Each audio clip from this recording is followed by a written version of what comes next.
A 2023 Psychology Today study revealed that 68% of people in unsatisfying relationships admit they saw the red flags within the first 3 months, but chose to ignore them. Let that sink in. Nearly 7 out of 10 of us are walking around right now, fully aware we're accepting less than we deserve. Why? Because settling isn't an accident, it's a habit of making excuses for their behavior, a habit of confusing potential for reality, a habit of shrinking yourself to fit someone else's limitations. Here's what no one tells you. Every time you tolerate disrespect, every time you swallow your needs, every time you convince yourself it's not that bad, you're not being patient, you're being complicit. You're teaching them exactly how little they need to do to keep you. But today we break that cycle. Not with empty affirmations, but with brutal truth and actionable steps. Because you don't have a picker problem, you have a standards problem. And by the end of this video, you'll know exactly how to fix it. Part 1. The Scarcity Lie. Close your eyes for just 5 seconds. I need you to remember something. Remember the last time you felt that quiet ache in your chest when he canceled plans last minute. Again. When you saw his name pop up on your phone and your stomach dropped, instead of fluttered. When you found yourself making excuses to your friends about why he still hasn't introduced you to his family after a year. That feeling? That's your soul trying to break through the lie you've been sold. The lie that says this is as good as it gets. The lie that whispers, maybe if I love him harder, he'll finally see my worth. The lie that has you treating potential like it's currency and your heart like it's negotiable. Let's call it what it really is, the scarcity lie. And it's the reason you're still stuck in this cycle of hoping, waiting, and shrinking yourself to fit into relationships that were never built for you in the first place. Here's the brutal truth they don't tell you. Scarcity isn't reality, it's conditioning. Centuries of being told that love is supposed to hurt, that loneliness is the worst fate, that a woman's value is tied to her ability to keep a man, no matter how mediocre he is.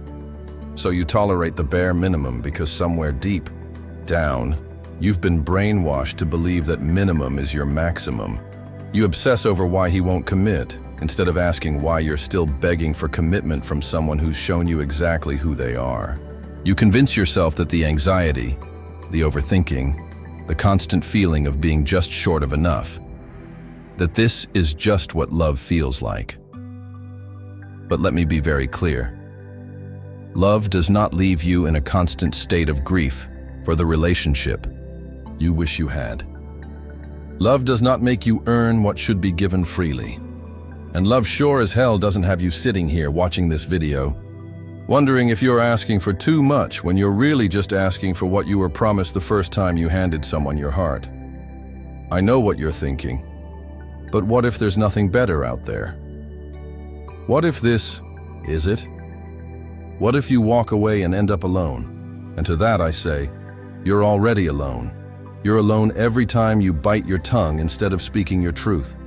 You're alone every time you swallow your needs to keep the peace.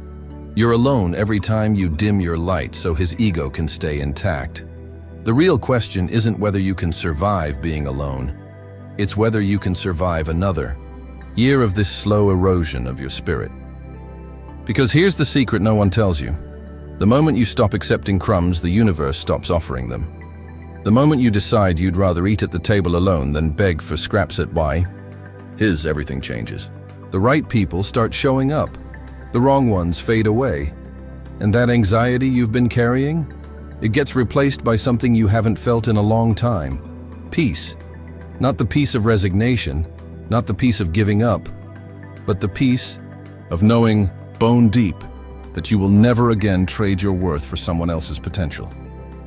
That's how you kill the scarcity lie, not by finding the right person, but by becoming the person who knows, beyond a shadow of a doubt, that the right love would never make you question if you deserved it in the first place. So tell me, what's one thing you've been tolerating that you're ready to walk away from today? Part 2. The comfort trap. There's a particular kind of sadness that comes with staying too long in the wrong relationship. Not the sharp sting of heartbreak, but the dull, constant ache of resignation. That feeling when you catch yourself saying it's fine for the 100th time, when you realize you've memorized the pattern of his excuses like lyrics to a song you never liked. This isn't love, it's inertia. And today, we're calling it what it really is: the comfort trap. That dangerous illusion that convinces you staying is safer than leaving, that familiar pain is better than unknown joy, that good enough is the same as good. Let me tell you exactly how this trap works, and more importantly, how to break free from its hold on you. The comfort trap doesn't start with a dramatic betrayal or some unforgivable sin. No, it's far more insidious than that. It begins in the small moments. The first time you let a disrespectful comment slide because he didn't mean it like that. The first time you suppress your needs because it's not worth the argument. The first time you lower your expectations because this is just how relationships are. These aren't compromises, they're surrenders. And with each one, you're carving out a little more space in your life for dissatisfaction to settle in and make itself at home. Before you know it, years have passed, and you can't remember the last time you felt truly seen, truly desired, truly cherished.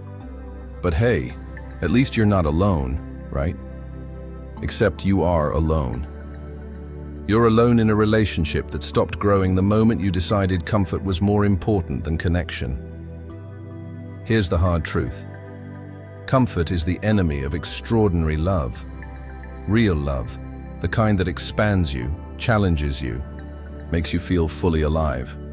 Doesn't grow in the stagnant soil of "this will do." It requires risk. It demands vulnerability. It means facing the terrifying possibility that you might have to walk through some loneliness to get to something real. And that's exactly what the comfort trap preys on. Your fear of that temporary emptiness between what you're leaving and what's coming next. But what if I told you that emptiness isn't a void? It's a crucible. It's where you rediscover the parts of yourself you've been slowly abandoning to keep this half-alive relationship on life support. It's where you remember what it feels like to come home to yourself instead of constantly homesick for a love that never quite shows up. I know right now you might be thinking about all the practical reasons to stay, the shared lease, the years invested, the fear of starting over. But ask yourself this: if nothing changes, can you honestly say you'll be happy living this same relationship 5 years from now? 10? Because time will pass either way. The only choice is whether you spend it waiting for someone to become who you need, or you honor yourself enough to either demand better or walk away. The comfort trap wants you to believe staying is the safe choice, but the real danger isn't in leaving. It's in staying small for someone who's shown you they have no intention of growing with you. So here's your wake-up call. Comfort is not love. Familiarity is not commitment, and not terrible is not the same as good. You deserve more than a relationship you tolerate. You deserve one that terrifies you with how much joy it brings. One that makes every sacrifice you've ever made feel worth it. One where settling isn't even in your vocabulary anymore. The first step? Getting brutally honest about what you've been accepting and realizing you've always held the key to your own freedom. All you have to do is choose yourself, even if it means walking through some temporary discomfort to get to the love you actually deserve. Tell me, what's one thing you've been accepting that you know deep down you deserve better than? Part 3. The Intimidation Factor. Let's talk about the real reason you haven't demanded better. Not because you don't deserve it, but because somewhere along the way you were taught that asking for more makes you difficult, that having standards makes you high maintenance, that wanting passion, consistency, and effort somehow makes you too much. This is the intimidation factor, the silent, insidious belief that your needs are negotiable and his comfort is non-negotiable. And it's the reason you keep ending up in relationships where you're constantly bending just to avoid being labeled dramatic or needy. But what if I told you the problem was never you asking for too much? It was him being incapable of giving it. Think about the last time you brought up something that hurt you. Maybe it was his flakiness. Maybe it was the way he dismisses your feelings. Maybe it was the emotional labor you've been doing alone. Remember how your heart pounded before that conversation, how you rehearsed it in your head a dozen times, softening your language, making it palatable, wrapping your valid concerns in, maybe it's just me, just to avoid his defensiveness. That right there is the intimidation factor at work, the conditioning that says a woman's pain must be delivered politely, while a man's comfort must be protected at all costs. And the tragic result? You've become an expert in downplaying your own hurt, just to keep the peace in relationships where peace was never the point. Here's the truth they don't want you to know. When a man is truly invested in you, your emotions don't intimidate him, they matter to him. Your needs don't annoy him, they become his priority. Your standards don't scare him away, they inspire him to rise. The right person won't make you feel like a burden for wanting basic decency. The right person will make you wonder why you ever settled for breadcrumbs when you could have had the whole damn feast. But here's the catch. You'll never meet that person if you keep shrinking yourself to fit relationships with people who see your fire and call it too much. I know you're afraid of being that girl, the one who speaks up, the one who walks away when her boundaries are crossed, the one who refuses to smile through neglect. But here's the secret. That girl is the one who gets respected. That girl is the one who doesn't waste years on potential. That girl is the one who ends up in relationships where she's cherished, not tolerated. The moment you stop fearing being too much is the moment you start attracting people who recognize your worth isn't up for debate. So let me ask you this. What would happen if just for 1 week you stopped editing your needs to make him comfortable? If you spoke your truth without apology? If you treated your heart like the irreplaceable gift it is, instead of something he's doing you a favor by accepting? I'll tell you what happens. The wrong people flee, and the right ones finally see you. Not the watered-down version you've been presenting, but the full, unapologetic, radiant woman you've been hiding to keep from intimidating men who were never worthy of you in the first place. Your assignment? The next time you feel that familiar urge to soften your voice, to swallow your pain, to make yourself smaller, don't. Let the silence sit. Let him sit with the discomfort of your unmet needs. And watch how quickly the universe replaces anyone who can't handle your fullness with someone who's been waiting their whole life to love all of you, not just the convenient parts. Tell me, what's one boundary you've been afraid to set because you didn't want to seem difficult? Part 4. The standards reset. There's a moment, a single, pivotal moment, when you realize you've been holding the wrong measuring stick this whole time.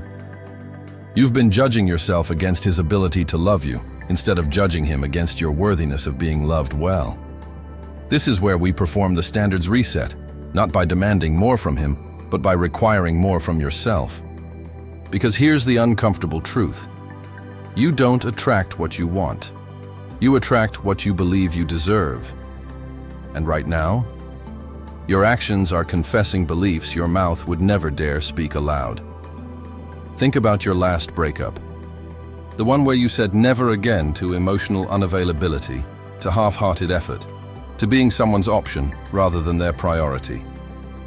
Now think about what happened next. That first new person who showed you bare minimum attention, and suddenly your standards started bending. Maybe texting once a day is enough. At least he's not like the last one. I can work with this. That right there. That's your nervous system betraying you. It's so starved for connection that it mistakes crumbs for feasts. But hunger is not intuition. Loneliness is not discernment. And better than the last one is not a standard. It's survival mode dressed up as progress. The standards reset begins with this brutal admission. Every relationship you've ever tolerated lives inside you as permission to tolerate it again. Every time you've accepted less, you've rewritten your subconscious blueprint for love. But today, Today we rewrite it again, this time in your favor. Not with affirmations or vision boards, but with cold, hard behavioral economics. You teach people how to love you by what you celebrate, what you ignore, and most importantly, what you walk away from. I want you to imagine something radical. What if your standards weren't negotiable? Not unless he's really stressed at work. Not except when he's going through something. Not, but the chemistry is so good. What if your baseline requirements for love were as non-negotiable as your need to breathe? That's the reset. When consistency isn't too much to ask, it's the bare minimum. When emotional safety isn't unrealistic, it's the foundation. When effort isn't extra, it's the price of admission to your life. This isn't about creating some impossible checklist. It's about recognizing the difference between preferences and requirements. You can compromise on music taste or favorite foods. You never compromise on how someone makes you feel about yourself when you're alone in the dark at 3 a.m. The standards reset means looking at your last 3 relationships and identifying the common denominator, not to blame yourself, but to realize you've been the one holding the door open for the wrong people this whole time. So here's your unapologetic homework. Write down 3 non-negotiables that would make any potential partner earn their way into your life. Not nice to haves, deal breakers. Then do something terrifying. Act as if these are laws of physics. Not because you're rigid, but because you finally understand your heart isn't a negotiation table. It's a sacred space. And watch what happens when you stop auditioning people for the role of someone better than the last mistake, and start requiring them to prove they're worthy of the masterpiece you've become through all this pain. The moment your standards rise to meet your worth, that's the moment mediocre love stops finding you. Not because it doesn't try, but because it no longer can. Tell me, what's one standard you're ready to make non-negotiable starting today? Part 5, the Queen's Exit. You've reached the final crossroads, the moment between knowing your worth and acting like it. This isn't about leaving. This isn't about staying. This is about how you do either one with a crown so firmly planted on your head that the universe has no choice but to kneel. Welcome to the Queen's Exit, where your most powerful move isn't in walking away, but in who you become on the way out. Let's destroy the fairy tale lie that healing looks like silent suffering. Real queens don't mourn in the shadows. They throne themselves in broad daylight. They don't get over. They level up so drastically that their absence becomes his life sentence. And whether you're leaving for good or rebuilding from within, this is your protocol for exiting like royalty, while leaving behind only the version of you he never deserved to keep. Your first act of rebellion: stop explaining. Stop bargaining. Stop performing grief for someone who underestimated your love. Queens understand. Closure isn't given, it's claimed. That text you're drafting at 2 a.m., delete it. The social media post meant to make him jealous, erase it. The friends you've recruited to make him see reason, stand them down. Your power lives in the uninterpreted silence between what he expected you to do and what you actually do, which is nothing. Nothing but tending to your own resurrection. Burn the evidence of your old self. Not the photos or the gifts, those are just objects. Burn the identity of the woman who waited by the phone, the one who excused the inexcusable, the one who confused potential for promise. Let the smoke carry that version of you away, because where you're going, she wouldn't survive anyway. Here's the secret they never teach. Your glow-up isn't for him, but make no mistake, he will witness it. Not because you orchestrated it, but because the universe can't help but showcase its masterpieces.